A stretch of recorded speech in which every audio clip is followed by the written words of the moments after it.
This is six-time IFBB Bikini Pro champion Brina Martinez, and I take ZMA5 to make sure that I get the zinc, magnesium, and vitamin B6 needed to keep my immune system healthy and snack strong.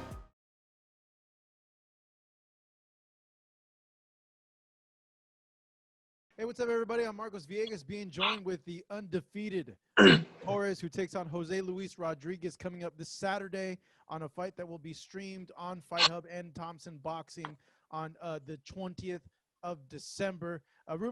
Ruben, thank you so much for joining us, man. I really appreciate it.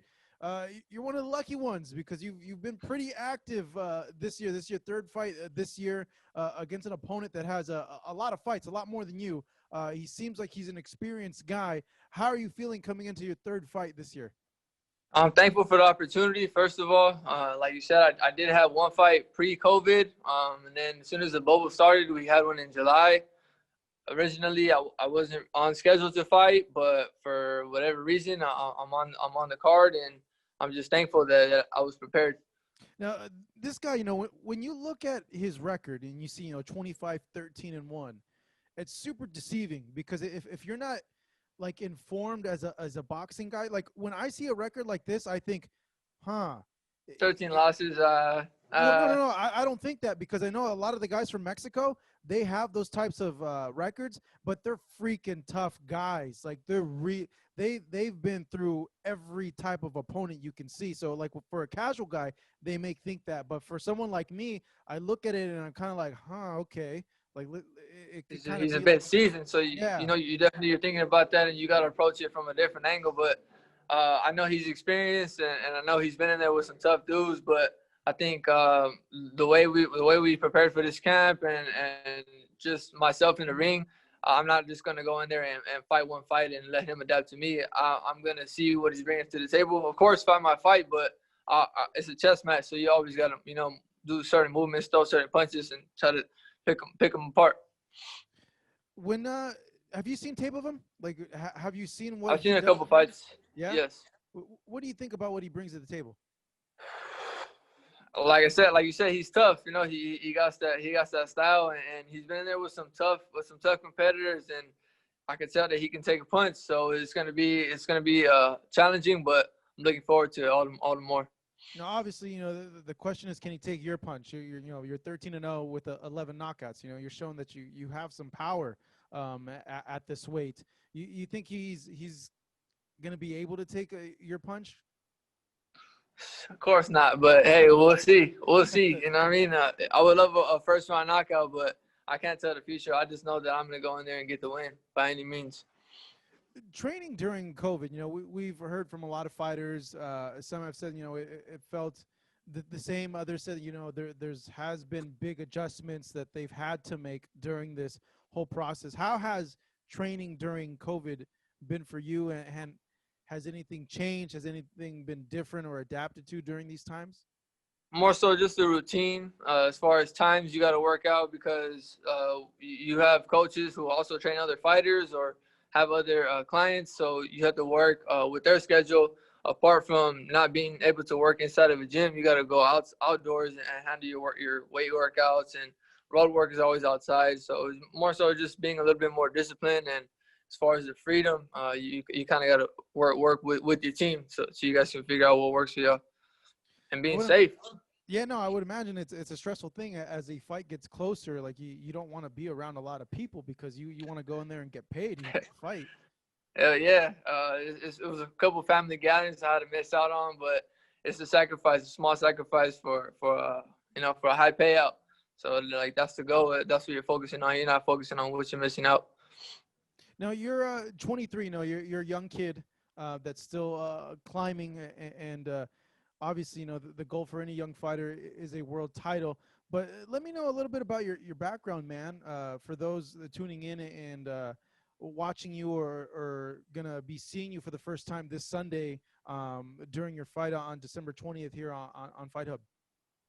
Boxing is what we know, man. I played all kinds of sports growing up, but never really stood out in any as far as boxing. So I was in the gym probably since about 8. Stopped boxing in high school around my sophomore, junior year. Did the high school, went to college and all that. I didn't really know what I wanted to go to school for. I felt like I got into university a 4-year and, took out loans and stuff. So I'm like, what am I really doing? I'm already in debt as far as like, and I don't even know what I'm going to do as far as a career. So I was like, let me see if my coaches will take me back, because I just cut them off, stopped boxing cold turkey. And so went the boxing route, went to a few tournaments, got to the Golden Gloves, went to the Nationals. And I was like, man, I'm really doing something when I really dedicated myself and wasn't messing around, So after that, I lost in the Nationals, and that was like 2017, I want to say. So pretty much that was like, all right, well, we got it, you know what I mean? So we turned pro, and I was 19 at the time. So I had been boxing for like about a year and a half, and everything's just been going the right way ever since. That's a really crazy thing, because usually it's the other way around. It's usually the boxer can't go to college and he decides to fight because that's the only way they can make money. You actually went to university, Yeah. and decided to fight. It's crazy, man. It's like you can't really choose a sport like this. Like, it's kind of in you. So like in school, it's always fighting. Had a couple suspensions and stuff like that. Just always fighting since legit. So it's just like it's just who I am. So I was like, instead of like, why not get paid for knocking people out when it's there, the opportunity is there. Are you still having to pay off the loans? Are you fighting to pay off your loans? I'm waiting for them to forgive us, that loan forgiveness. So I'm like right there. Well, I don't know if I should pay it off in full but yeah, I'm working on it. I'm actually still going to school, so it's not like any pressure right now saying that I got to pay it. So as long as I keep taking a couple classes here and there, they're not tripping. Where are you going to school at? Cerritos Community College. Yeah. Yes, sir. What courses are you taking? Communications. I'm still in my GE, so I had like just the bullshit regular classes, presentations and public speaking and stuff like that. So just trying to get through that and then figure it out from there. Yeah, I always imagine how it would be to be a professional fighter and have to go to school. Like, is it weird to be in a setting that's not a gym? Nah, it's what you went to school your whole life, especially like living in the States and stuff. So it's regular. Just sometimes it can be exhausting. Right now you got Zoom sessions and all that, so that's kind of a blessing, because before it used to be like you wake up, you got to go sparring, and then go back home, eat lunch, and then maybe get your road work in, and then go to class for like 4 hours, and then if you didn't run, you still have to run, and then get up in the next morning and do it all over again. It's like a full-time job. So, I mean, in a way, it's cool because you're busy all the time. You don't get enough time to feel sorry for yourself or start thinking. You know what I mean? People have a lot of free time on their hands, and they lose it. So, I mean, I'm the type of person that likes to be busy, so it works out. No, that's definitely a good. I've always said that to people, that especially during this time, like, you got to keep yourself like busy and productive, or you're gonna start going crazy and start doing like really dumb stuff. Right on. When you were growing up, you mentioned, I don't think you grew up. It's showing here you grew up in Santa Monica. Is that correct? That's like, I was born in Santa Monica, like the hospital in Santa Monica. I was raised in South Central. Always went to school on the other side of the freeway though. So it's like younger days, I still went to school in LA, and then my family ended up moving to Pico. So we had to like make the push to go to school over there, but still over here. So we were like going back to LA to go to school. But then we were always moving around. So we lived probably like every 2 years, was probably moving somewhere different. So by the time that we started going to school on this side where we lived, we had lost the house, and we had to move back to LA, get back on our feet, or my parents did. So we had to make that push. So it worked out on the fact that we always were in sports, because that rush hour is killer. So being in traffic both ways. So you got to go from LA to Pico Rivera to go to school, like 2-hour drive, and then after school from like 5 to like 7, you're on the freeway for like another 2 hours. So you're out all day. You're not getting home till like 8 o'clock. So the sports is always like a blessing for us, because I got siblings. It's me and my brother and my sister. So for all of us, just being in sports, it's just like it helped my parents out a lot. Are you the oldest, the youngest, the middle? Nah, I'm the youngest, bro. Yeah. Okay. Why were you guys moving around so much? Were your parents like in the military or? Nah, just they my parents had guidance, so like my pop's parents, they're a little older, but they stayed in LA. So like my grandpa still stays in South Central, and then like my mom's parents, they're like split up, so they didn't. I feel like they were just like learning as they were going. So I mean, like they just they didn't have it like that, so they had to bounce around from place to place. So, like as long as there was a roof over our head, we didn't really have much to complain about. You know what I mean? You're not really paying attention to shit like that growing up. You're just a kid and you're just doing the routine. But for them, like now that I think about it, it's just like, man, like they went through a lot. And for us to have a better chances, you know what I mean? No, I totally understand, bro. I grew up very, very poor. So, I know that feeling because, I was on a lot of government programs like growing up, and I don't think I realized I was poor till like I was like seventh, eighth grade and stuff like that, where like I started noticing like why people had like better stuff than me, and my mom would tell me to like wait outside when she was paying with food stamps and like knowing the color of the check that would come in like every month and everything Yep. like that. Yeah, it's just wild, man. It's just I remember my pops had this one bucket, and like mind you, we went to private school, so like basically once we started noticing, it was like 6th, 7th, 8th grade, and we were telling our folks like, why are y'all paying so much for us to to go to school with these people? When we go to public school, you don't gotta pay, like you're good. Because they were doing things like they were had my pops had to work with the school to do bingo. My mom had to work lunch for them to take money off of the tuition and stuff like that because they couldn't afford it. But they wanted us to go there, like they wanted us to keep going, to keep keep our heads on straight or whatever. And so like that's when I started noticing like okay like, and then when we were living at the times, it's just like it's wild. It was a learning experience, you know what I mean? So I kind of forgot why I even brought that shit up, but it is crazy because you do. Oh, my pops, like I said, we used to be embarrassed. We used to be embarrassed because he had this one bucket, and like the school you had to like drive in, and then like they had to, how do you call it? Your parents had to see the teacher. They had to see them for you to get out of class and go home.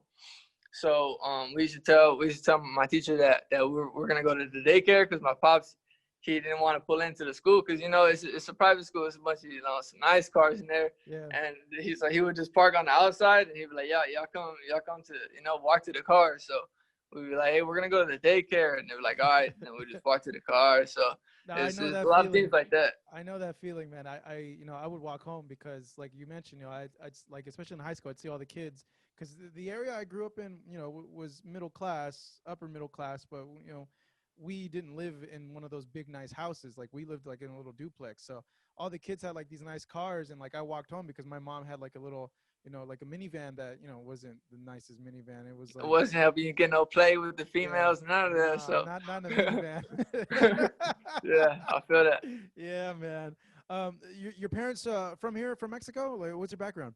My pops was born in Mexico but raised here, and then my mom's was born and raised here, but she's also Mexican.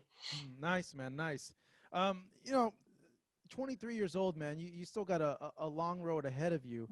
When you look at this whole boxing thing, to you, I guess I don't want to sound cliche, but like, what do you want to get out of it?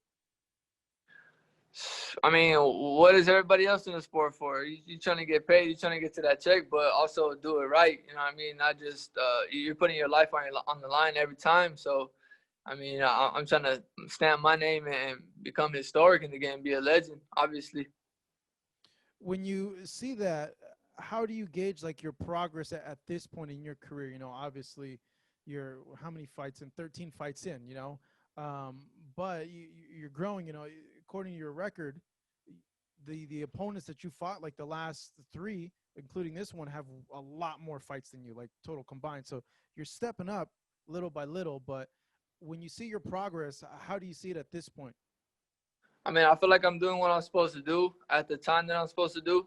Obviously, I've been pro. This is my 3rd year going pro, and not coming into the game with a amateur record that stands out or anything like that.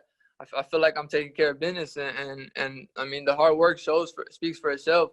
So I'm not really the type to be out here, you know, like bragging or boasting or posting videos. Even though I could be posting videos of, you know, on social media. You got that outlet nowadays. But I mean, at the end of the day, like the names that are on top right now, they're all my age. They're all young, especially in my weight. So I'm just gonna keep doing my part and climbing the ranks and getting more experience, because that's at the end of the day what I'm getting. So they're gonna have to answer the phone call, whether they like it or not. For those that haven't watched you, that don't know of you yet, what can they expect from you on Sunday, and what type of fighter, what type of fight do you bring to these types of fights?